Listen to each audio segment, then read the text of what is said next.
Disappointment हुई, मायूसी हुई ये सोच के कि हर छोटी बात पे PAGD में मशवरा होता था, फारूक साहब फोन उठा के कहते थे।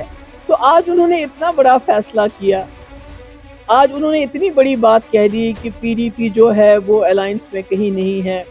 तो आज उन्होंने कम से कम अगर वो हमसे मशवरा करते, अगर फारूक साहब ये कहते कि हमारे वर्कर्स नहीं मान रहे हैं, हमें तीनों सीटें लड़नी है, तो हम शायद उनको कहते ठीक है, अगर आपको लगता है यूनिटी के लिए PDP को कुर्बानी देनी है तो हम कहते ठीक है, एक सीट से क्या फर्क पड़ता है। नेशनल कॉन्फ्रेंस के 3 मेंबर पार्लियामेंट थे, हमारे भी 2014 में 3 थे, तो इससे तो कोई आसमान जमीन पे नहीं आ जाता है। मगर मैं समझती हूँ कि जम्मू कश्मीर के लोगों को जो एक उम्मीद थी हमारी PAGD अलायंस से, उसके बाद जो इंडिया अलायंस बना था, पूरे मुल्क की उम्मीदें इससे लगी हुई थी।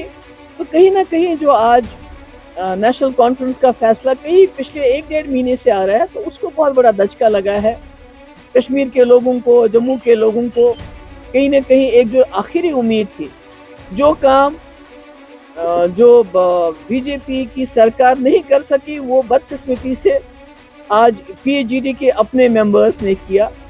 तो मैं आपको पता है मैं फाइटर हूँ, तो हम तो चाहते थे कि मफामत हो, हम एक दूसरे के मध्य मुकाबल ना आए, क्योंकि हमारा जो अपोनेंट है वो बहुत ही ज़्यादा ताकतवर है और बहुत ही ज़्यादा खतरनाक भी है, और उसने पूरे जम्मू कश्मीर को एक कैद खाना बना के रखा है। तो हम मिलके उसका मुकाबला करेंगे। पर नेशनल कॉन्फ्रेंस के आज के फैसले या इससे पहले जो फैसला किया, उससे गोल पोस्ट चेंज कर दिया उन्होंने। जहां हम मिलके बड़े अपोनेंट का मुकाबला करते, आज हमें एक दूसरे के आमने सामने लाके खड़ा किया है।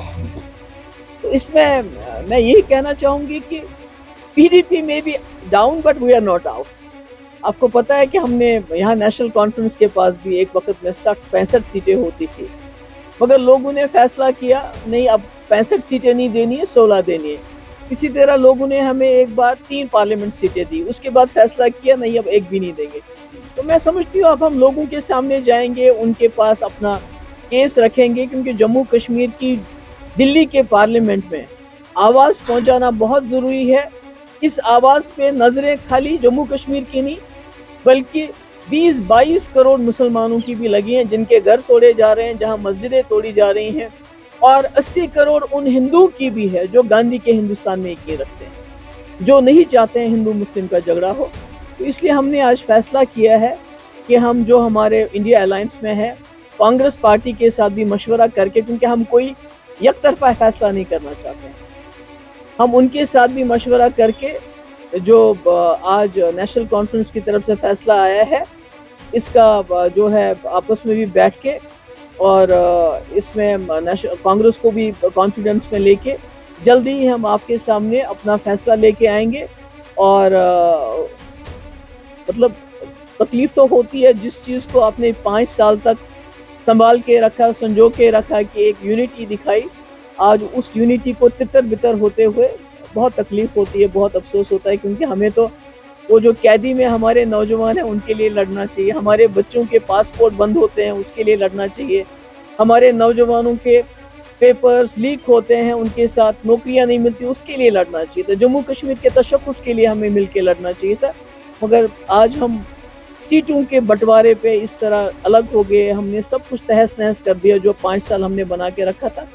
इस बात पे मुझे अफसोस है, मगर साथ ही मुझे अपने वर्कर्स, लीडर तो छोड़ के चले गए या उनको छुड़ा के लेके गए, मगर जो मेरे वर्कर हैं, जो दिलो जान से जिन्होंने ये पार्टी खून दे के बनाई है, मुझे उन पे भरोसा है। जिस तरह 2014 में उन्होंने PDP को कामयाबी की एक नई ऊंचाइयों तक लेके गए, इंशाअल्लाह आने वाले वक्त में भी वो PDP को नई ऊंचाइयों तक लेके जाएंगे। ये मुझे अपने वर्कर पे यकीन है, और मैं इसके लिए उनको बार बार सलाम करती हूँ। Thank you so much.